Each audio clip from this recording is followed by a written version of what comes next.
Ahmedabad crime branch પોલીસે એક ભેજાબાજ ટોળકીને ઝડપી પાડી છે। આ ટોળકીના સાગરીતો ઓનલાઈન પ્લેટફોર્મ પરથી આવેલ પાર્સલમાંથી અસલી વસ્તુ કાઢી નકલી પેક કરી દેતા હતા।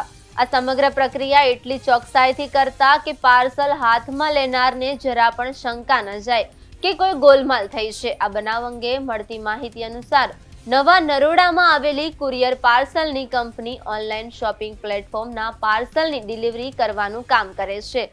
ગત 28 જાન્યુઆરીએ કંપનીના એક કર્મચારીએ ઓર્ડર કેન્સલ થયો હોવા અંગે અને તેમાં છેડછાડ થવા બાબતે સંચાલકોને જાણ કરી હતી। તે પાર્સલની તપાસ કરતા તેમાંથી ડુપ્લિકેટ ફોન મળી આવ્યો હતો।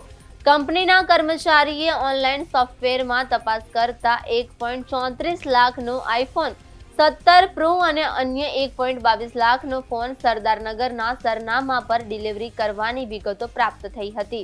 વધુ તપાસ કરતા જાણવા મળ્યું કે કંપનીમાં કામ કરતો વિશાલ બાવરી આ વસ્તુઓ ડિલિવરી માટે લઈ ગયો હતો। વિશાલની પૂછપરછ કરતા તે ભાંગી પડ્યો, સમગ્ર બાબતની માહિતી આપી દીધી।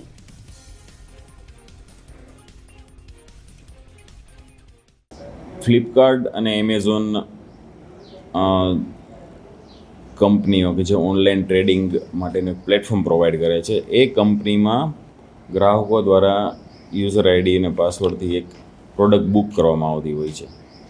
એ પ્રોડક્ટ બુક કરીને જે કસ્ટમર પાસે જે ઓર્ડર ડિલિવર કરવામાં આવે છે, જ્યારે ડિલિવર થાય છે, જ્યારે એ ડિલિવર થતો હોય છે, એ પ્રોસેસમાં આરોપીઓ જે ઓર્ડર બુક કરે છે એમાં જ પોતે ઇન્વોલ્વ થઈને આખી ડિલિવરી પ્રોસેસ, પરચેસિંગ પ્રોસેસમાં જ પોતે એને ડિલિવરી મેન અને ઓર્ડર પ્લેસ કરવા માટેના જે પર્સન છે એમાં પોતે જ આરોપી કસ્ટમર અને ડિલિવરી બોય તરીકે રહીને આખું આ છેતરપિંડીને આખું પાર પાડેલું હતું એ લોકોએ।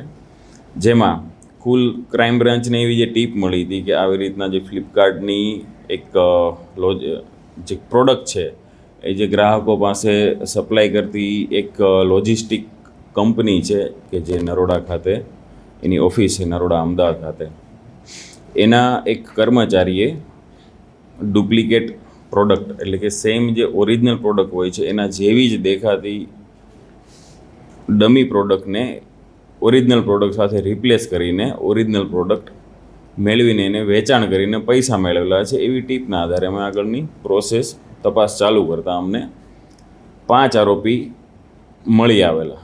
જે 5 આરોપીના કબજામાંથી અમને અલગ અલગ પ્રોડક્ટના dummy piece, for example iPhone છે, સેમસંગના જે હાઈ એન્ડ ફોન છે, સેમસંગ અલ્ટ્રાસ છે, કેમેરાસ છે, ઇયરબડ છે, એવા ડમી પ્રોડક્ટ્સ અમને મળી આવેલી છે। અને આ સાથે સાથે અમને પ્લાસ્ટિકના ઇન્જેક્શન છે, અમુક પ્રકારના ચોક્કસ ગમ રિમૂવર, જે કેમિકલ છે એ, સેલો ટેપ અને જે બોક્સ ખોલવા માટેના એક શાર્પ અમુક ઓબ્જેક્ટ હોય છે એ છે, અને હેર ડ્રાયર છે, એવી વસ્તુઓ અમને એ આરોપીઓ પાસેથી મળી આવે છે અને એ આધારે અમે આરોપીની અટકાયત કરેલી।